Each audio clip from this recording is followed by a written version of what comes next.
My parents died in a car crash when I was 14. Don't feel bad for me or anything. I've made my peace with that years ago. Life with them was never great, but I do miss them. It's just that if they taught me one thing, it's to not sit around wallowing in self-pity. I just wish they hadn't sent me to live with my Aunt Louise.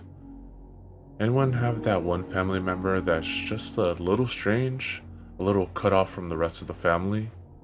Aunt Louise was ours. She was also our closest living relative.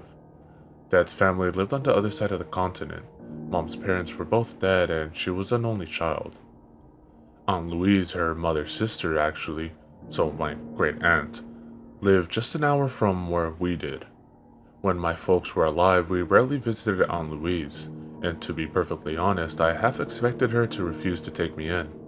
I was fully prepared to become a ward of the state or move across the country as soon as I heard that Children and Family Services had contacted her about taking me in. But she accepted.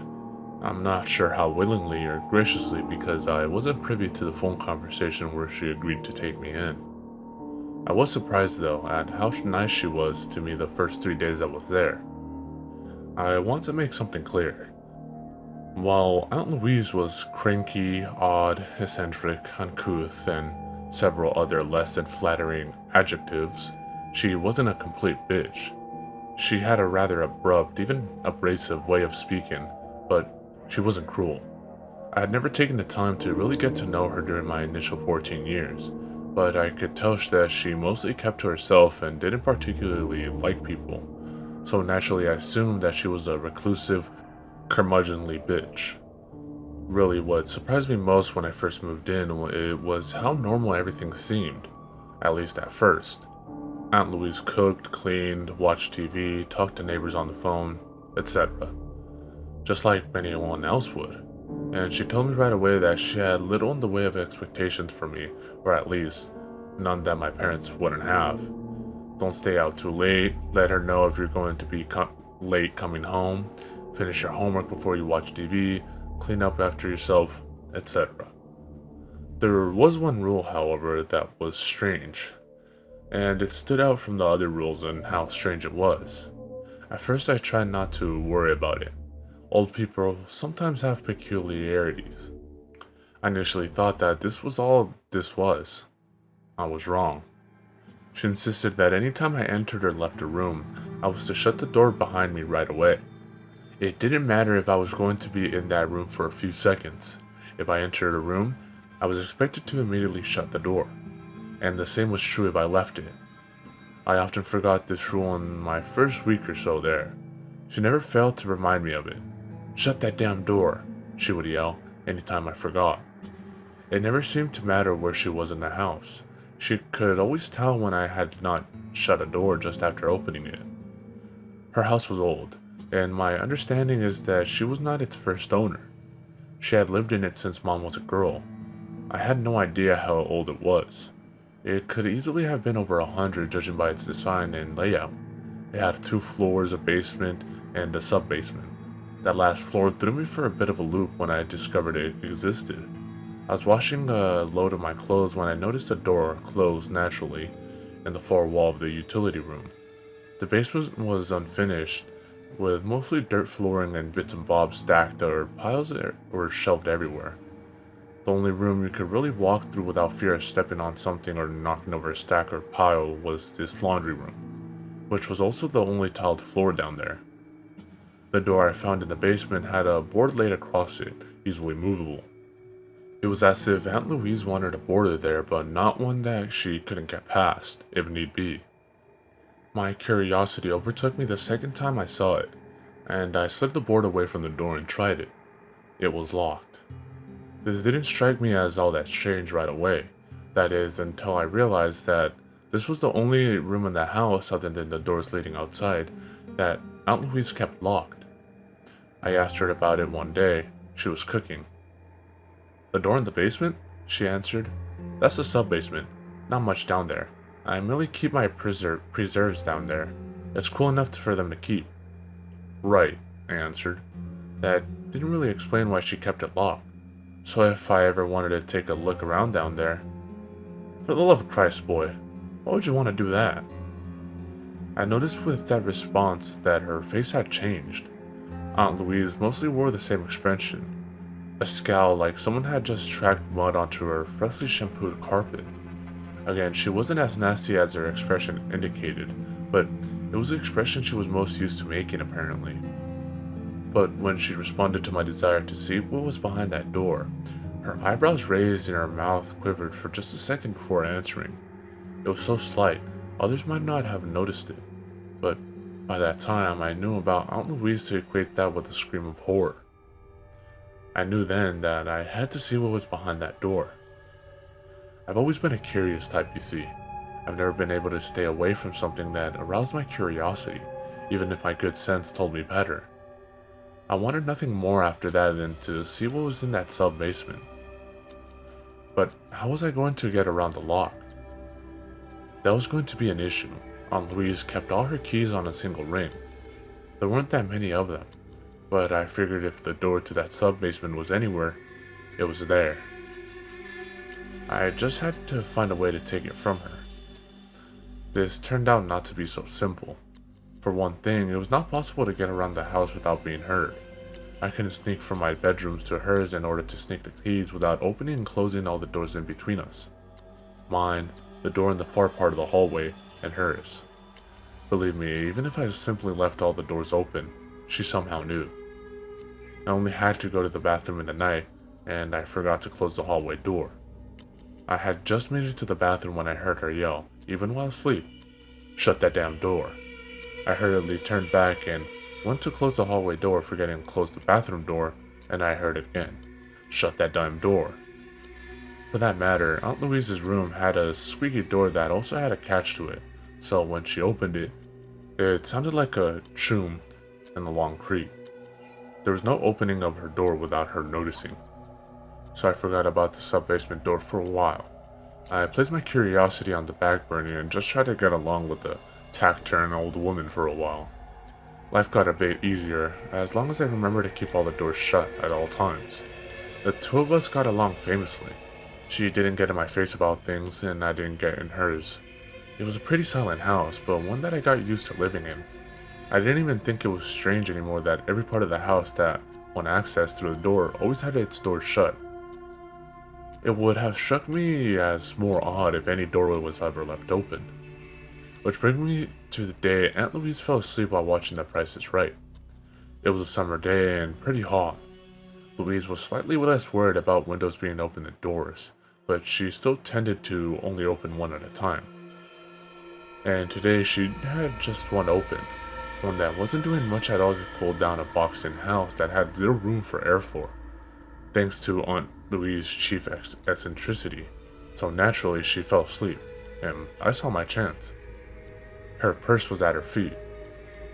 I was sitting in the chair directly beside her, reading an adventures comic and trying to ignore the repeated calls of "Come on down" from the TV. I looked over at her and saw that she was in a deep doze. Her hearing wasn't the greatest even when she was awake, though she was far from deaf. I figured in her snooze there would be little chance she would hear the tiny nose of me rifling through her purse. I found her keys almost immediately and headed for the stairwell.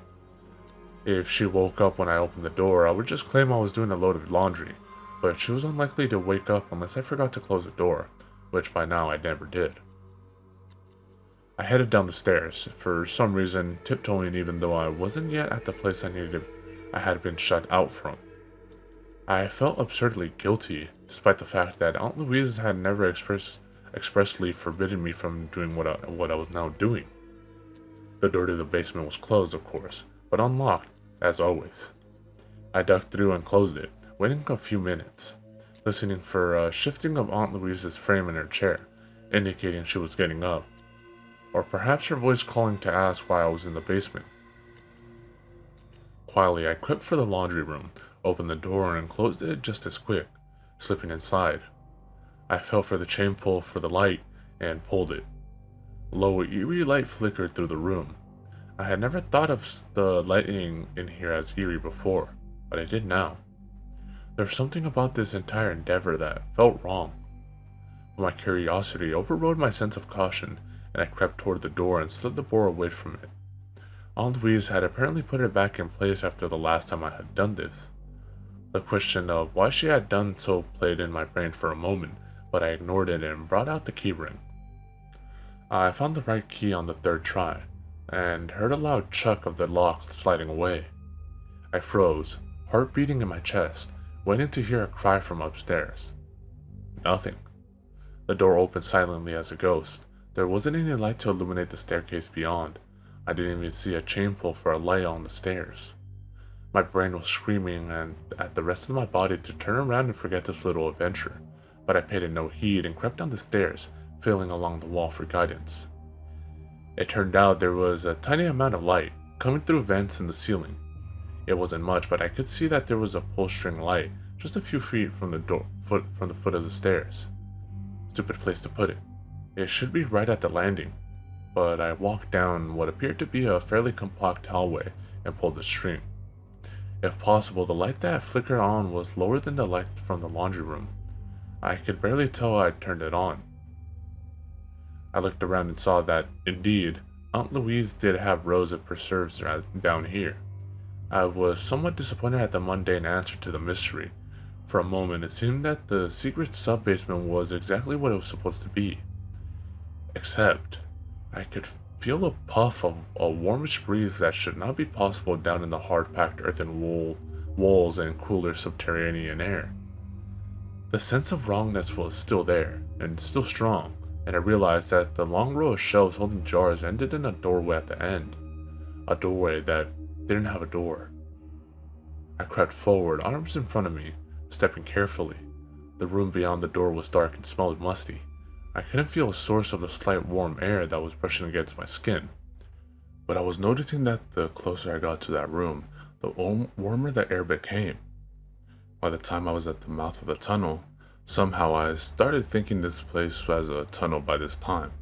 The air wasn't just warm, it was humid, fetid. The smell went from musty to moldy, to something even worse. I was assailed by that sense of wrongness stronger than ever. I had to get out of here. Why was I walking even closer? There wasn't much light, but I could see the outline of another door on the other side of the room. It was ajar. Seeing a door ajar in Aunt Louise's house was like seeing a shattered window in anyone else's. It was wrong. It was not meant to be. But then, I wasn't precisely in Aunt Louise's house anymore, was I? The tunnel was not built for this house. I knew that in my soul. It was here before, long before. This was a place that had only become attached to my Aunt Louise's house by short-sighted builders, unaware of what they had unearthed, what they should have left buried. It took me a moment to realize that the room beyond, the very room I was about to step into, was moving.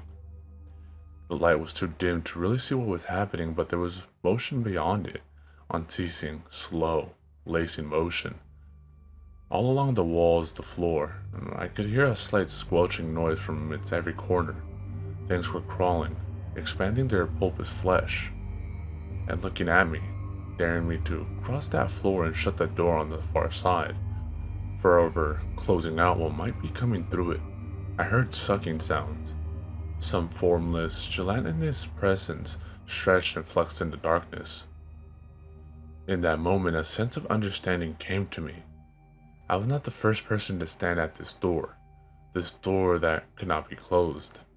Not the first person to see that other door, the one that was not meant to be standing open on the other side, and knowing that it always would until someone worked up the courage to cross the threshold and close it. Aunt Louise had not had the courage, so she had fled, and kept every door in her house closed at all times, hoping against hope that keeping her door closed at all times would alert her when whatever was beyond that damn door finally came for her. I didn't have the courage either.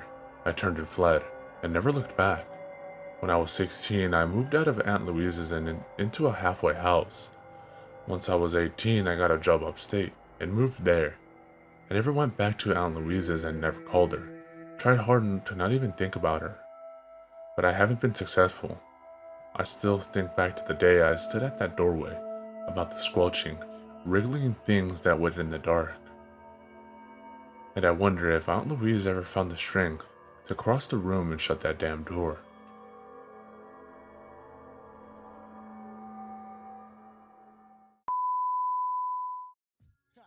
In this little shop of horrors, that's how we get down. Yeah, enter, the project's on the prairie, scary. Greet you at the gate with Bloody Marys. Blood, a rail full of blood. Back to the cemetery, get more blood. Standing on the grave, drinking blood, smoking bones. We seen a crew of ghouls running by with stolen tombstones. With Hell's Angels on the chase, they lost the bust of black skull. Want you embrace, they tie you up in chains and they stomp on your face. They go to purgatory and they beat the fucking case. I look around, mad.